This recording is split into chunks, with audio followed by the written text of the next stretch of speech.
Hello guys. Ballon d'or. Ntuzayitwara. Washobora gusubiza iki kibazo ubu ngubu. Sinzi icyo namuha. Kuko niba i Ballon d'or ya 2021 donc 2021 iri muri Ballon d'or ziri disputiyane, donc utashobora guhita umenya neza uwayitsinze kuko nta mukinnyi wigeze yigaragaza cyane ku buryo burenze, kandi nivo nabonye iri hejuru kuntu. Uko turagerageza kuvuga rero, tugerageza gushaka ushobora kwitsinda, turagenda tuvuga duhereye ku bakinnyi bagiye bashyirwa mu majwi mu kwitwara, donc tugenda dutangira kuba mbona ufite chance nkeya, tugenda tuzamuka kugera ku wanyuma. Uko navuga ndumva uwo twatangiriraho udafite chance nyinshi ni N'Golo Kanté. N'Golo Kanté ni umukinnyi wa Chelsea, akaba ari n'umukinnyi wa Équipe de France. Impamvu bamwe bamushyira mu majwi ko ashobora gutsinda Ballon d'Or ni uko yakinye neza muri Champions League, noneho hari imikino itatu yakinye bya hatari, demi-finale zombi hamwe na finale. Yabaye meilleur joueur, best player, donc w'iyo mikino itatu yose ya nyuma, donc ikomeye cyane muri Champions League. Urumva ari ikintu gikomeye, kandi barangize batwara na Champions League. Niyo mpamvu bashyiramo N'Golo Kanté. Ariko aho mbona donc afite chance zitangira kugabanuka nuko muri Équipe de France muri Euro ntabwo yigeze akina neza, nubwo yanakina ku buryo buringaniye, ntabwo ikipe yigeze igera ahantu hashimishije. Urabizi ko yavanyemo na Suisse kuri 8e de finale, kuri 1/8, et donc bikaba bimugabanyiriza umwanya wo kuba yashobora gutsinda. En plus noneho ikintu cya kabiri ni mu milieu. Turabizi ko Ballon d'Or kuba milieu de terrain ntabwo byoroshye cyane kuyitsinda, donc voilà nicyo navuga. Chance yaba kenshi aba ari uko mu makipe barimo bashobora gutsinda amatitre yo ari collectif, donc Champions League, Euro cyangwa ibindi. N'Golo Kanté umuvuyeho. Uwo nakurikizaho no bakenera mu ikipe imwe muri Chelsea witwa Jorginho. Mbona afite chance nyinshi kurusha N'Golo Kanté kubera ko ni ari mu bantu bakinye neza muri Chelsea muri Champions League, kandi Champions League Chelsea kayitwara.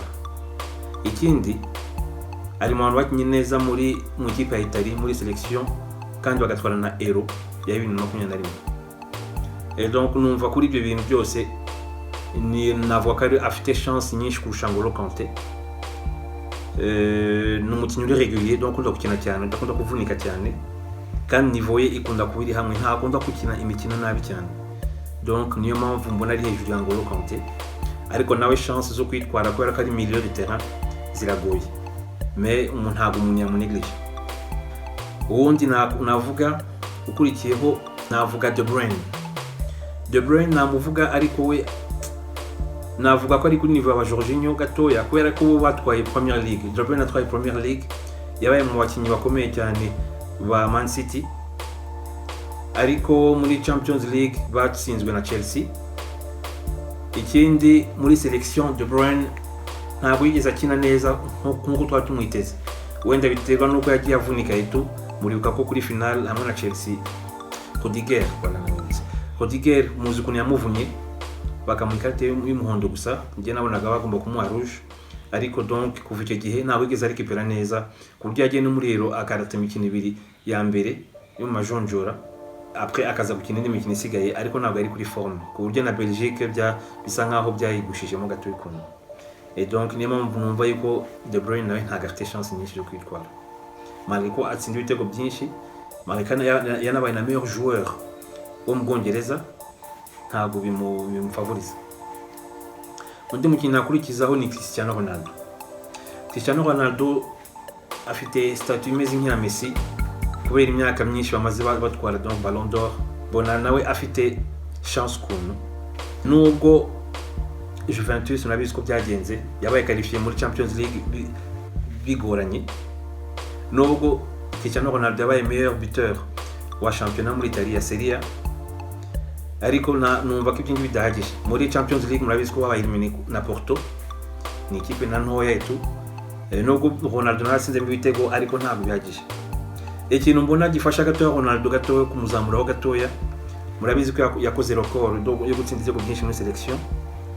Donc ubu ngubu nawe ifite n'ejo bundi amaze gukora triplé, ubu ngubu afite ibitego 115. Navuga ko nawe bimuha chance gatoya yo gutsinda Ballon d'Or. Murabizi ko n'ibitego byinshi batsinda muri no periode y'amatora, kuko amatora ya Ballon d'Or yatangiye kwa gatanu ushize, azarangira ku tariki 24 z'uku kwezi z'ukwa 10.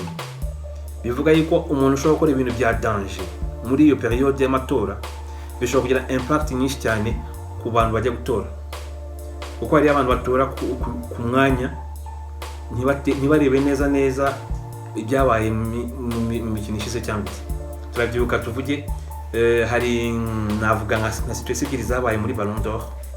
Ya mbere ni Van Basten ayitwara, ubundi byangwa kwa Stoichkov, ariko Van Basten yayitsinze kubera iki?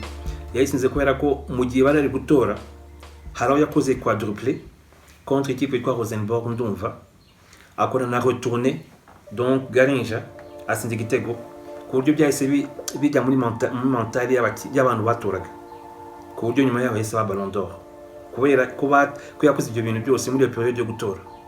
Iyindi periode ya kabiri twavuga ni igihe Cristiano yayitwaraga muri 2013, ubwo bakinaga barrage yo kugira ngo bajye muri Euro, none bagakina contre Suède. Murabizi ko bakina imikino ibiri nyine, muri iyo mikino ibiri Ronaldo yakoze impact ku buryo mu mukino wa kabiri yatsinze ibitego 3. Hari n'akantu k'akarivalite hagati ya Ronaldo na Nuzani Ibrahimovic, ku buryo na Ibrahimovic yaragiye ajya kumuha felicitation, aramubwira ati wakoze kazi, Suède ntiyapasa, nuza Portugal irapasa. Donc iyo partie nanone byabaye bari gutora, byatumye na Cristiano Ronaldo numva byamuhaye imbaraga zo kuba yatora.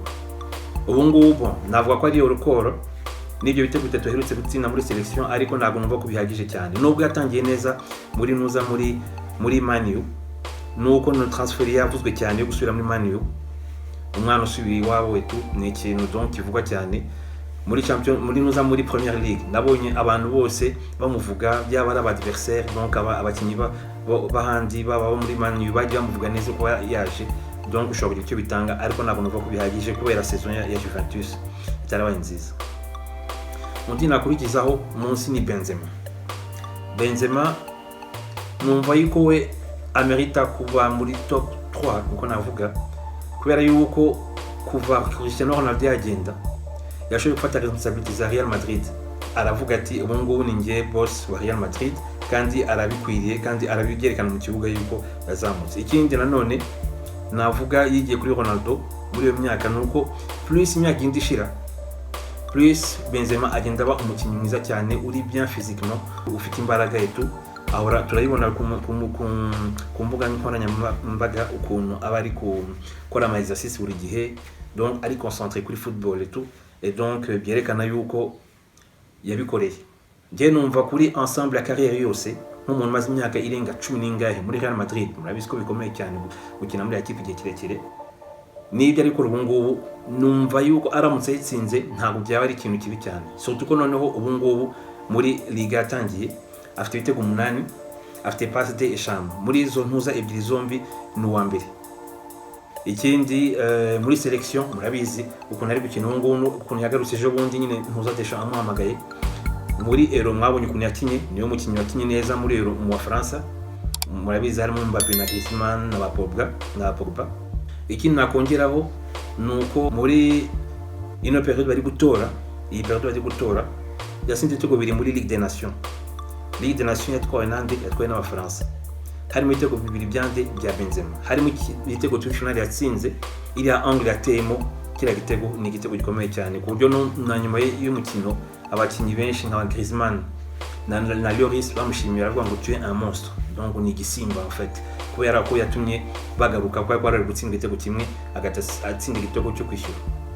Donc kubera ibyo byose mvuze, kubera ensemble la carrière yose ya Benzema, numva yuko aramutse atwaye Ballon d'Or ntabwo byaba ari bibi, nubwo mbona ko bigoye, ariko kuri ngiye n'aba muri batatu ba mbere, kuri ngiyewe ndumva zo ari nko gutsinda kuri ngiye kuri Benzema.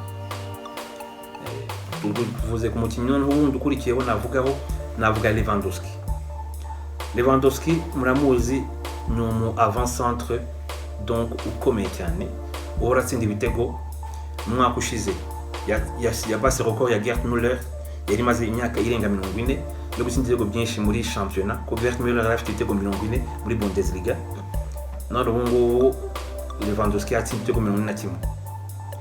Ikindi navuga numva yuko ayimerita Lewandowski nuko kubera Covid 2020 ntabwo bigeze batora Ballon d'Or, kandi niwe wayimeritaga, niwe agomba kwitsinda ku buryo bugaragara. Numva yuko kubera n'ibintu ari gukora n'ubu ngubu n'amarokora akiri gukora n'ubu ngubu no kuba yarakoze icyo gihe baramutse bateranyije imyaka ibiri yombi bakavuga ati kubera kutabaye muri 2020 iza muri 2021 bagombye guterana amasesiki imyaka ibiri bakumva ko donc Lewandowski yagombye kwitwara. Je numva nawe bayimuhaye ntabwo byari bibi cyane. Donc ndumva ariko nacyo navuga kuri Lewandowski. Ikintu ahantu ari afite des avantages gato ni kwa la sélection nagishobora kugera kure, sélection ya Pologne ku buryo muri Euro ntabwo ari sélection ishobora kugera kure cyane, kireka bagize chance. Iyo urebye Pologne ikina usanga ari presque wenyine ukina, akina hagati, akina imbere, bazana rimwe na rimwe ajya akina muri defense, kubera ashaka gukora ibintu byose ntibyashoboka. Rero donc afite déficit kuri icyo kintu cya sélection. Umukinnyi wa nyuma ariyo ushobora kugarukaho ni Lionel Messi.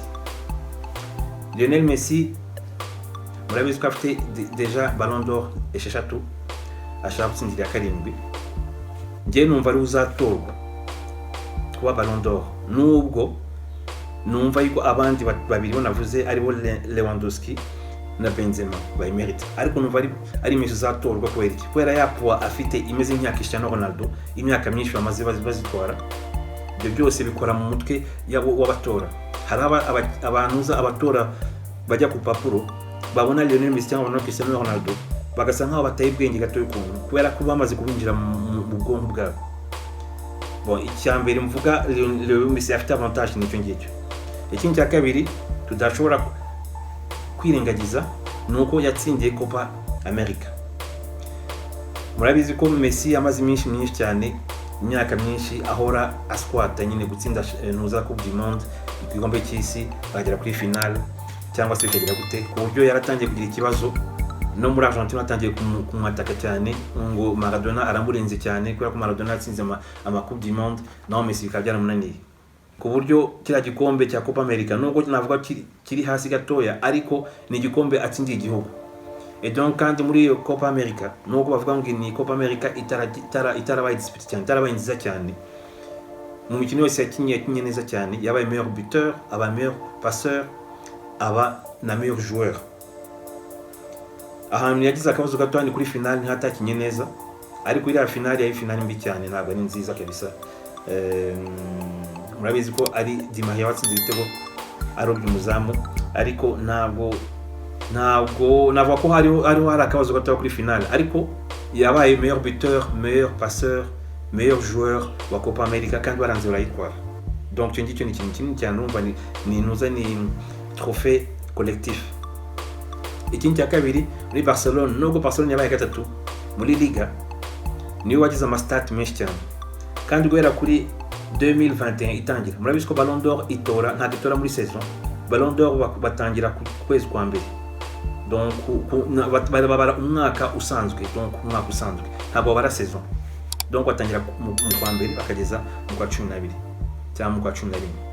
Kuri icyo gihe Messi ari mu bantu bafite stat nyinshi cyane, yatsinze ibitego byinshi cyane, nubwo muri uwo mwaka ariho bavanyemo na nuza na PSG, murabizi kuri ya triple ya Mbappé, nubwo muri Barcelona batsinze Copa del Rey, donc Coupe du Roi. Ntabwo mvuga ko ifite poids nini cyane, ariko ifite poids kuko byagenda kose yatsinze titre, ntabwo ari kimwe na Cristiano Ronaldo utaragize n'ikintu na kimwe atsinda. Et donc murumva yuko numva ko amahirwe cyane Messi, nubwo ngiye ku mutima wanjye nabeshye, numva yuko Benzema bayimuhereza. Numva ko Benzema nawe ayimerita. Benzema ari kuri mu hatari, Benzema ari kwerekana icyo bita professionnalisme. Ntabwo ari kimwe na Neymar par exemple uri kurira ubu ngubu ngo naramuka arangije ngo igikombe cy'isi cya 22 ngo arumva ashobora kureka umupira cyangwa ashobora kureka selection, donc kandi agifite imyaka 29. No kuvuga ko hari umuntu uri professionnel, hari n'undi navuga uteta sinzi ko nabyita, ariko bon ibyo ni ibindi bisabirwa iki gihe bya Neymar. ariko numva ariko kuri njyewe numva ko Benzema bayimuhereza, ariko raison ikambwira yuko hari possibility nyinshi ko ashobora kohereza Messi. Donc mwebwe niba mufite awundi muntu mubona cyangwa ni mwahita muri abo ngabo navuze bose, mwambwira etu, mwabyandika muri comment mukambwira nyine niko mbibona. Nabasaba ko mwakomeza kudukorera subscribe kuri channel ya Linkivu TV, mukadukurikira mukagenda mumenya ama updates cyangwa se ama analyse ku bintu bimwe na bimwe, donc bigenda biba mu bintu bitandukanye, showbiz, music, business, ibintu bigiye bitandukanye, ibintu by'imodoka byose tu ushobora kuzatwibura. Niba mushaka kwagira sujet mvugaho mwabyandika muri commentaire, nkaba nagira icyo mbivugaho. Peace, amahoro kuri mwebwe, ciao.